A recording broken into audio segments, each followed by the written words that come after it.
I am Donald Swanson, born on the 31st of July 1926 at 1 Venla Road, Peebles, but known locally at that time as Lover's Lane. And I am a gutterblood.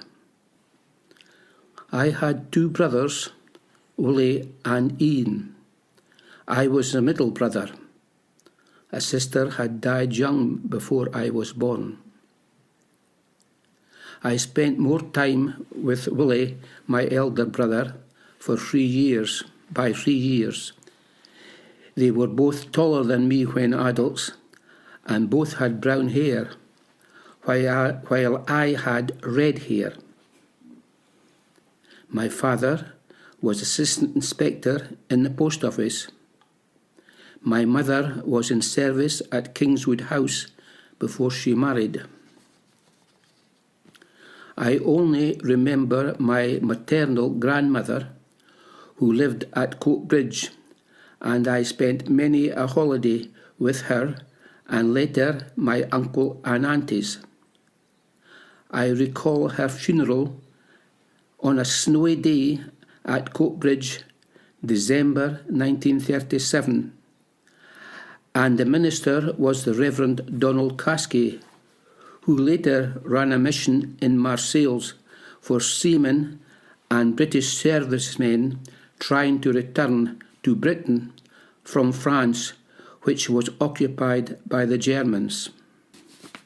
I stayed with my parents at 79 Edinburgh Road, and when I married in 1951, stayed in rented accommodation at 1 St Andrew's Place, then 32 Dean Park, then 26 Damdale, before being allotted a council house at 1 Glen Sachs Road.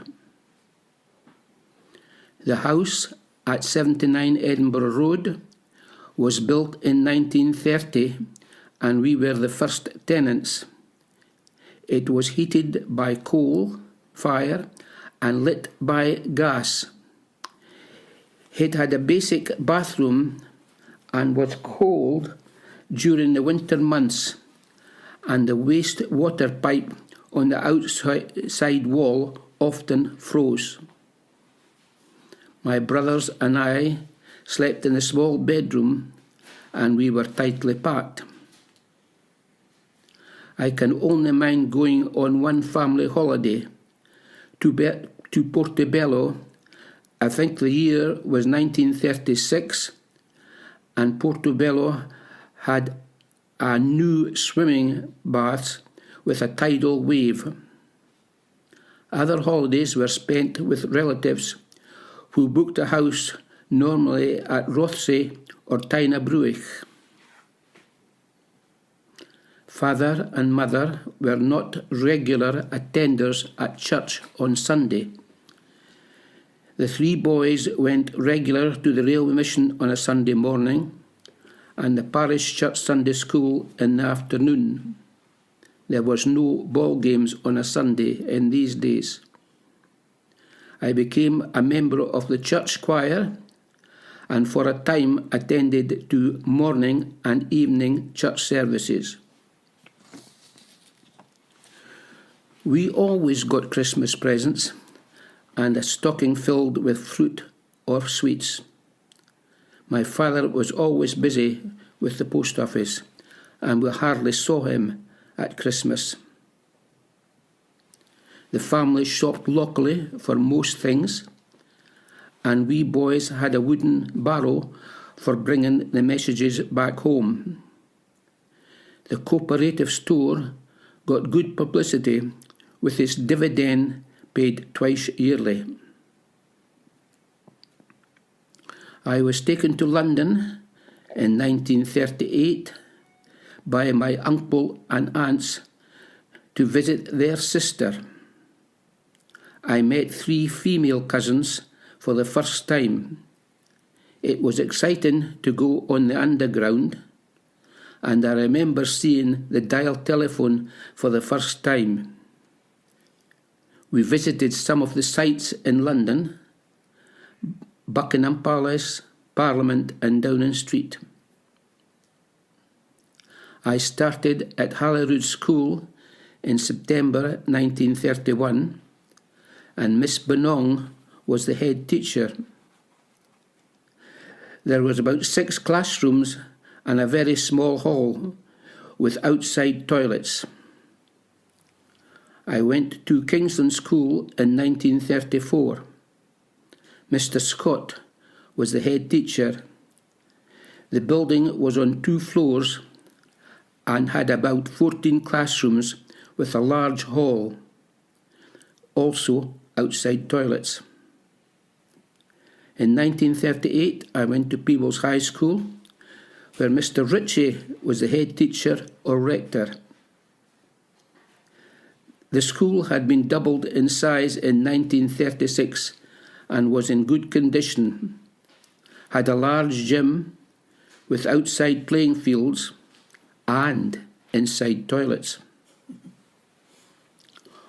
All the schools were normal for that time, and I had no likes or dislikes. I had no favourite teacher. I think I got on with them all. Subjects: maths, geography, history, gym and sports at the high school. I liked mental arithmetics, spelling, gym, dancing at Kingsland, and playing football at Holyrood School. Most of my time in the 1950s was spent working and playing with my family. I was secretary of Peebles Rugby Club since 1948, but had no telephone or car, and a lot of time was spent getting 3 or 4 rugby teams on the field each Saturday. I was involved in helping members and players getting showers erected at Haylodge Park in 1953. I played rugby until I was nearly 50 at Peebles, and I am now in my 92nd year and still work for them. By the way, I was awarded by the Scottish Rugby Union the Spirit of Rugby Award for 2007 at a function held in Murrayfield Stadium, and an invitation to appear at the Torch Trophy Club in London when His Royal Highness the Duke of Kent presented me with the Torch Trophy Award. Since then, I was awarded the British Empire Medal for service to rugby football in the 2015 New Year's Honours List. I enjoyed going to dances in the 1950s with my wife, especially the Scottish dances. My friends were mostly school and rugby mates, and we enjoyed trips to follow the Scottish rugby team when they were playing in Wales, Ireland, England, France, and I was in New Zealand in 1987 for the first World Cup. I think the main plans when I grew up was to get a job and would be a good start in your life. Most people were happy with a local job and had no wish to go away from home. 1950s still had rationing of various goods, and money was not that plentiful. Overseas holidays were not yet popular or too dear, and local holidays to North Berwick, Rossie down the water, were popular as well as Blackpool. Although in 1956 I took my wife to Ostend for a week, travelled Edinburgh to London by SMT bus. Cost, I think, was £5 return. Bus to Dover, and a sail to Ostend.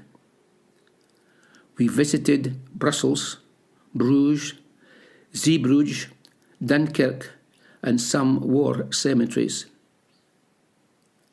Life now seems to be very fast, and people are prepared to travel great distances for a time in the sun. In the 1950s, going to the cinema was a treat for many, and you were home by 11 p.m. at the latest. Even pub customers were home at a reasonable time. Now youngsters are only prepared to go out about midnight. The 1950s was a good way of life. The 21st century, everybody seems to spend their life on mobile phones and other gadgets. I started off in the post office in 1941 as a telegraph messenger. Prior to that, the post office often asked me to deliver telegrams when they were short of staff. When we became 16, the boy messengers had to sit a boy messenger exam, and those at the top got offered a job as a youth in training in the telephone side, or a sorting clerk and telegraphist in the postal side, and the bottom ones either got a job as a postman or were asked to leave. I became a sorting clerk and telegraphist, but only had spent about a year and a half before I received my calling up papers to the army. Joining the army, I'd done my infantry training at Canterbury, but during interviews it was found I was a telegraphist, and I was transferred to the Royal Signals at Catterick Camp. And after training in Morse, etc., I went to Scapa Flow as part of the Orkney and Shetland Signals Company. I was only there for a short time before I went to the mobilisation centre at Huddersfield, and before long I was on a boat going to the Far East. We sailed through the Suez Canal, went to Colombo, went to Bombay, and then a hill station called Mau, where the Royal Signals had a mobilisation centre, and all signals coming to the Far East came to Mau and then were dispatched to other units. I was sent to the 12th Army Signals at Rangoon, and I became a part of an Indian unit called S Indian L of C Signals. We manned the base signal office in Rangoon, and our biggest people who supplied us with work to do was the Burmese government, and we contacted various commissioners all over Burma with the messages we received. After my army service, I came back to the post office at Peebles and found that my rank had changed to postal and telegraph officer. A while later, I went to Galashiels as an overseer. Then I was sent to Huntly in Aberdeenshire as a postmaster. I returned to Edinburgh as a postal executive and was in charge of the post office counter in Edinburgh. I was then sent to postmaster at Dalkeith, and on my 60th birthday I was doing the work of head postmaster of West Lothian. Well, you've had a very, very interesting and good career. Mm-hmm. I'm still a little puzzled about the post office. Why was the actual building there? Because it's a lovely building, for only 60 years. Why was it pulled down? There was difficulties. The usher's wine, the bray, which the post office had to use to bring the mail in or take it out was very narrow, and it was a terrible entrance to the courtyard. The building, the sorting office, was getting too small for the amount of work that we were doing, and new premises had been arranged in 1939 when they bought the old building known as Quebec Hall in the Eastgate. The telephone exchange was to be built in the rear of the post office, and the post office would occupy the front side in the Eastgate. Unfortunately, in 1939, the building for the telephone exchange was built, and items were beginning to be installed so the automatic exchange would be working soon. But with bombing down south, a lot of the equipment was taken away, and the actual telephone exchange did not open until 1951. The front building, which I named as Quebec Hall, was used by troops in 1939 as billets, and it was in the 1950s before the building was demolished and the post office was built to open in 1963. I do have 4 photographs with me. One is the Glasgow bus having passed Needpeth Corner on its road to Glasgow. 2